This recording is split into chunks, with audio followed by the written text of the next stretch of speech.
యోహానుకు దర్శనమిస్తున్నాడు. అంత్యకాల దినముల గురించి దేవుడు యోహానుకు తెలియపరిచాడు. ఈయన శిష్యుడైన యోహాను ఈ ప్రకటన గ్రంథమును రాసింది. సెలవులో ప్రభు మరణించే సమయంలో సమీపముగా ఉన్నటువంటి ఈ యోహానుకు మరి అంత్యదినంలో జరగబోయే సంగతులను పద్మాసు ద్వీపములో ఉన్నప్పుడు తెలియపరిచాడు. ఈ చివరి సమయం 22వ అధ్యాయంలో అనేక సంగతులను దేవుడు బయలుపరిచిన తర్వాత 10వ వచనంలో దేవుడు ఒక మాట అంటున్నాడు. చూడండి. మరియు అతడు నాతో ఇలాగు చెప్పాను, ఈ గ్రంథమందున్న ప్రవచన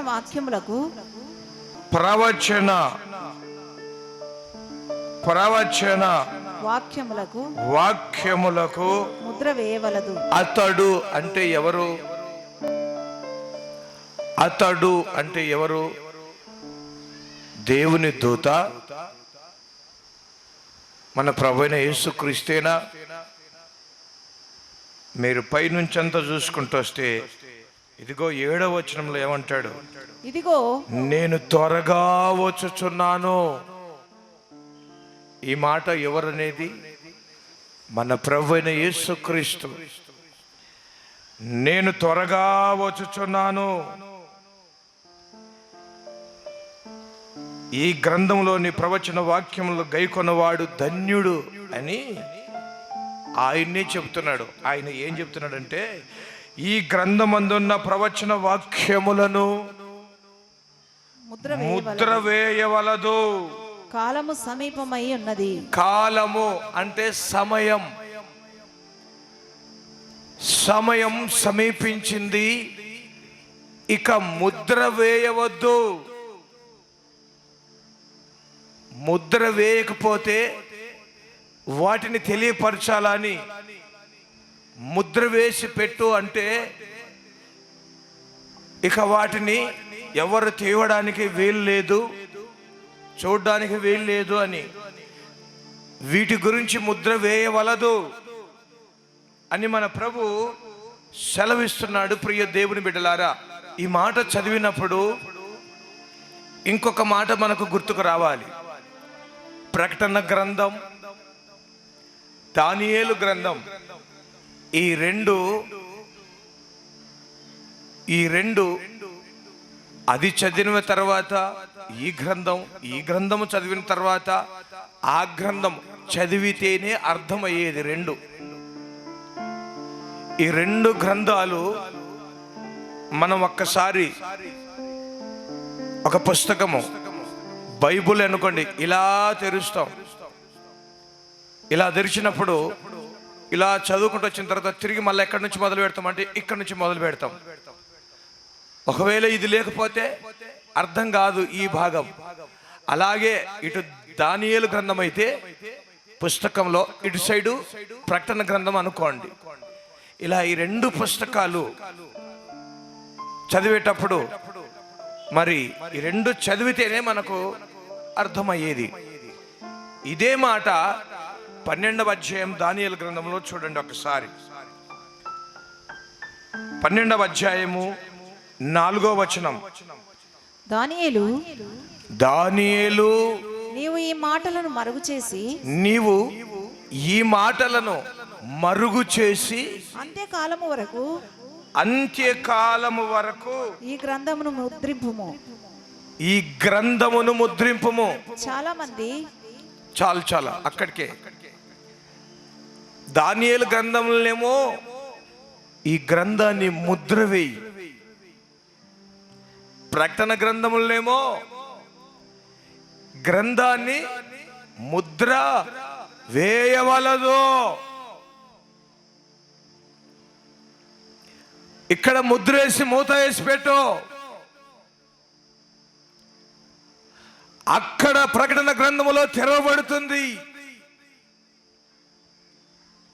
కాలము సమీపించి ఉన్నది గనుక ముద్ర వేయవద్దు, ఇదిగో నేను త్వరగా వస్తున్నాను అని మన ప్రభు అయిన యేసుక్రీస్తు ప్రభుల వారు తెలియపరిచారు. దేవుని బిడ్డలారా, సమయము సమీపించింది, కాలము సమీపించింది. అందుకే ముద్ర వేయదు, ప్రజలకు తెలియపరచు. ఇలాంటివి ఈ ప్రకటన గ్రంథంలో చాలా సంగతులు ఉన్నాయి. ఈ ప్రకటన గ్రంథంలో ఇలాంటివి చాలా సంగతులు ఉన్నాయి. దానియేలు గ్రంథానికి, ప్రకటన గ్రంథానికి సంబంధమైన మరి వాటిని మీరు చూస్తే ప్రకటన గ్రంథములో 7 తలలు 10 కొమ్ములు అని 7వ అధ్యాయంలో చూస్తాం. తర్వాత 13వ అధ్యాయంలో చూస్తాం 10 కొమ్ములు 7 తలలు. 7వ అధ్యాయం 3వ వచనంలో, 12వ అధ్యాయం 3వ వచనంలో చూస్తే ఇక్కడ కూడా 7 తలలు. అంతట పరలోకమందు ఇంకొక సూచన కనబడెను. ఇదిగో ఎర్రని మహా ఘట సర్పము, దానికి 7 తలలను 10 కొమ్ములను ఉండెను. 7 తలలు 10 కొమ్ములను 10 కొమ్ములు. 7 తలలు 10 కొమ్ములు. మనకి ఇక్కడ 7 తలలే కనపడతాయి, 10 కొమ్ములు. అదే మీరు దానియేలు గ్రంథంలో చూస్తే 7వ అధ్యాయములో 7వ వచనం చదవండి. పిమ్మట రాత్రి యందు నాకు దర్శనములు కలిగినప్పుడు నేను చూచుచుండగా ఘోరమును భయంకరమునగు 4వ జంతువు ఒకటి కనబడెను. అది తనకు ముందుగా నుండిన ఇతర జంతువులకు భిన్నమైనది. అది మహాబల మహాత్మ్యములు గలది. దానికి పెద్ద ఇనుప దంతములను 10 కొమ్ములు ఉండెను. అది సమస్తమును భక్షించుచు తుత్తునియలుగా చేయుచు మిగిలిన దాన్ని కాళ్ళ క్రింద అణగద్రొక్కుచుండెను. చూడండి ఎన్నంట. ఈ విధంగా ఇక్కడ ఉన్నవి అక్కడ ఉన్నవి అలా కనబడుతూ ఉంటాయి మనకు. అలాగే సమయమును గురించి ప్రత్యేకంగా అక్కడ ముద్ర వేయవద్దు, ఇక్కడనేమో ముద్ర వేయి. దానియేలు గ్రంథంలో ముద్ర వేయి, ప్రకటన గ్రంథంలో ముద్ర వేయవద్దు. కారణం ఏంటంటే సమయము సమీపించింది. అందుకే మొదటి అధ్యాయములోనే యోహాను గారి చేత మన ప్రభు అయిన యేసుక్రీస్తు ఏం పలికిచ్చాడంటే, ప్రకటన గ్రంథంలోనే మొట్టమొదటిగా మొదటి అధ్యాయంలోనే మన ప్రభు ఏం చెబుతున్నాడంటే చూడండి ఒక్కసారి. 1వ అధ్యాయము 3వ వచనంలో సమయము సమీపించినది గనుక, ఇదిగో చూడండి, సమయము సమీపించినది గనుక, సమయం సమీపించినది గనుక ఈ ప్రవచన వాక్యములు చదువువాడును, ఈ ప్రవచన వాక్యములు చూడండి. సమయము సమీపించినప్పుడు మనం ఏమి చెయ్యాలి, మనము చేయవలసింది ఏంటి? సమయము సమీపించినప్పుడు మనం ఏం చేయాలి అది ప్రభు మనకు చెప్తున్నాడు. సమయము సమీపించినప్పుడు ఈ ప్రవచన వాక్యములు చదువువాడు వాటిని విని ఇందులో వ్రాయబడిన సంగతులను గైకొనువారును ధన్యులు. చూడండి, వినువారు ధన్యులు, చదువువాడు ధన్యులు, గైకొనువారు ధన్యులు. అంటే సమయము సమీపించినప్పుడు మనం ఏం చేయాలి? సమయము సమీపించినప్పుడు మనం ఏం చేయాలి? కొందరు ఏం చేస్తున్నారంటే సమయాన్ని గుర్తించడం లేదు. యాకోబు పత్రికలు అంటాడు, ఈ యాకోబు పత్రికలో కొందరు సమయాన్ని గుర్తించక ఏమంటారంట, సమయము ఒట్టి ఊపిరి వంటిదని తెలుసుకోలేక 4వ అధ్యాయములు చూస్తే నేడైనను రేపైనను ఒకానొక పట్టణమునకు వెళ్ళి ఒక సంవత్సరం ఉండి, ఒక్క సంవత్సరం ఏమంట, ఒక్క సంవత్సరం ఉండి వ్యాపారం చేసి. కొంతమంది ఏమంటారంటే నాకు ఒక సంవత్సరం ఉంటే బాధలు దిగుతాయి, పట్టణానికి పోయేస్తా, ఆ పనికి వెళ్తా, ఈ పనికి వెళ్తా, అక్కడికి వెళ్తా, ఇక్కడికి వెళ్తా, 1 సంవత్సరం ఉండి వ్యాపారము చేసి లాభము సంపాదించము రండని చెప్పుకొని వారలారా. రేపేమి సంభవించు యాకోబు ఏమంటున్నాడు? రండని చెప్పుకొని వారలారా, రేపు ఏమి సంభవించునో నీకు తెలియదు. నీకు తెలుసా?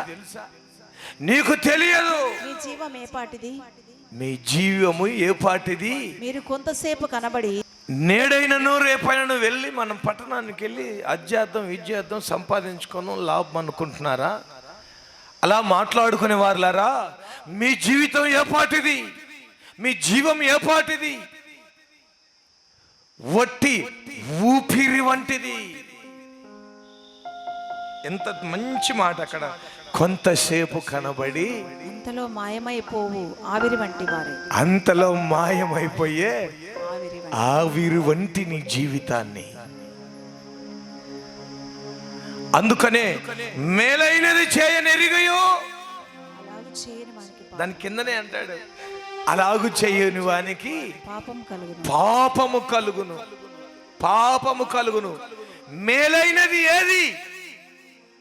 ప్రవచన వాక్యములను చదువువాడు, వాటిని విని వాటిని వినువాడు, గైకొనువాడు. వాటిని గైకొనువాడు ధన్యుడు. అందుకే ముద్ర వేయవద్దు యోహాను, సమయము సమీపించింది.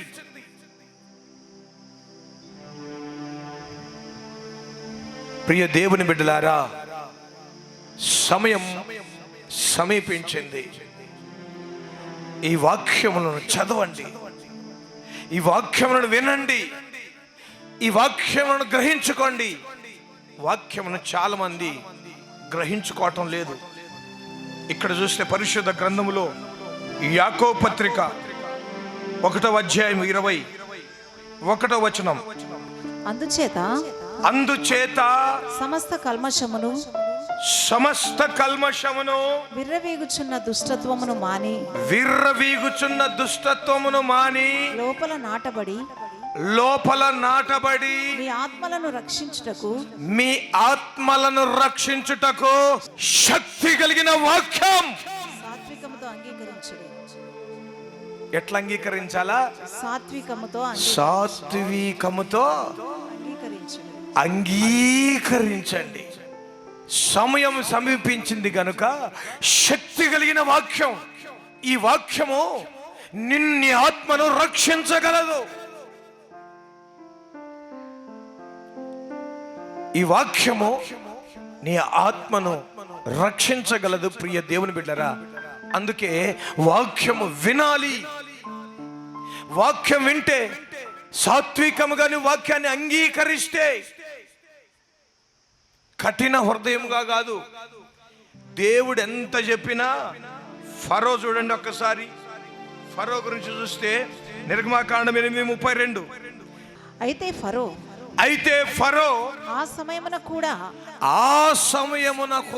తన హృదయమును కఠినపరుచుకొని, ఏ సమయమున దేవుడు మాట్లాడిన మాటలను గైకొనక, మోషే వెళ్ళి చెప్పినా కూడా ఆ మాటలు వినక, దైవజనుడు చెప్పే మాటలు వినక, ఫరో ఆ సమయమున హృదయమును కఠినపరుచుకుంటున్నాడు.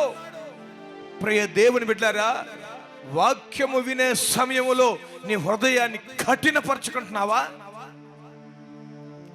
ఈ వాక్యము శక్తి కలిగినది, నీ ఆత్మను రక్షించగలిగినది. ఈ వాక్యములో శక్తి ఉంది. నిన్ను రక్షించే ఈ వాక్యము విని ఫరో ఏం చేస్తున్నాడు తెలిసిన? ఆ సమయములో ఫరో హృదయాన్నంట ఏ సమయం అండి?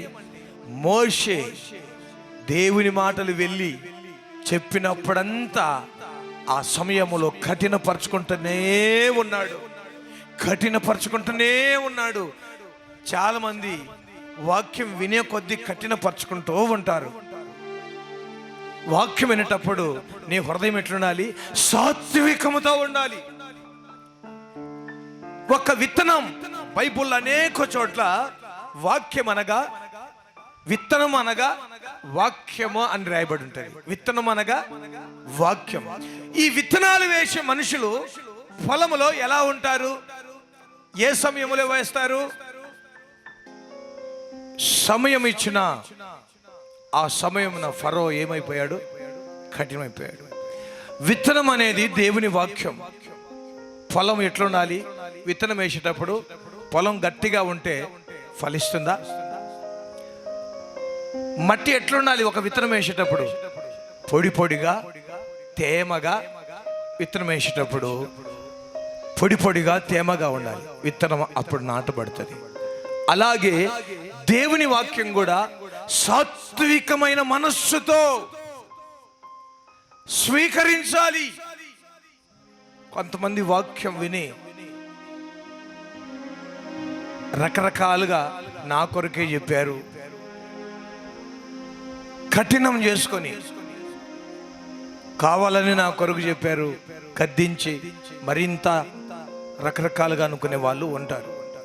అందుకే భక్తుడు తేటగా ఏమని చెప్తున్నాడు? తేటగా శక్తి గల వాక్యమును ఎట్లా అంగీకరించాలంట? సాత్వికముతో. ఎందుకంటే ఈ వాక్యం మనల్ని ఏం చేస్తుందంటే, తెస్సలోనికీయులకు రాసిన మొదటి పత్రిక 2వ అధ్యాయం 13వ వచనం, ఆ హేతు చేతను మీరు దేవుని గూర్చిన వర్తమానమును వర్తమాన వాక్యము మా వలన అంగీకరించినప్పుడు, మా వలన ఆ వాక్యమును అంగీకరించినప్పుడు, మనుషుల వాక్యమని ఎంచక, చూడండి చూడండి, ఇది మనుషుల యొక్క వాక్యమని ఎంచక అది నిజముగా ఉన్నట్టు దైవజనుడు వాక్యము చెబుతున్నప్పుడు, ఇది చెప్పేది మనుషుడు కాదు, దేవుడు మాతో మాట్లాడుతున్నాడని ఓ తెస్సలోనికీయుల వారలారా మీరు అనుకుంటున్నారు. చాలా సంతోషం. హల్లెలూయా. దైవజనులు మాట్లాడేటప్పుడు ఇది దేవుడు నాతో మాట్లాడుతున్నాడు. ఒకవేళ పాపములో ఉంటే సరి చేసుకోవాలి. ఒకవేళ ఆత్మీయ జీవితంలో వెనకబడి ఉంటే ఎదగాలి. ఒకవేళ ఏ తప్పు అయితే ఉంటే సరి చేసుకోవాలి.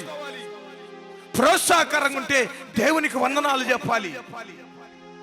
సిద్ధపాటు లేకపోతే సిద్ధపాటు కలిగి ఉండాలి. అందుకే ఈ వర్తమానము, దేవుని గురించిన వర్తమానము మా వలన అంగీకరించినప్పుడు, మనుషుల వాక్యమని ఎంచక అది నిజముగా ఉన్నట్టు దేవుని వాక్యమని దాన్ని అంగీకరించితిరి. దేవుని వాక్యమని దాన్ని అంగీకరించితిరి గనుక మేమును మానక దేవునికి కృతజ్ఞతాస్తుతులు చెల్లించుచున్నాము. ఆ వాక్యమే విశ్వాసులైన మీలో కార్యసిద్ధి కలుగజేయుచున్నది. ఆ వాక్యము ఏం కలగజేస్తుందంట? ఆ వాక్యమే విశ్వాసులైన మీలో కార్యసిద్ధి కలగజేయుచున్నది. ఆ వాక్యము క్రియ చేయుచున్నది. ఆ వాక్యము మీలో ఫలిస్తున్నది. ఆ వాక్యము మీలో నిలుస్తున్నది. సాత్వికమైన మనస్సుతో దేవుని వాక్యం అంగీకరిస్తే, అందుకే సమయము సమీపించింది గనుక ఈ వాక్యము చదువువాడు, వినువాడు, గైకొనువారు ధన్యులు.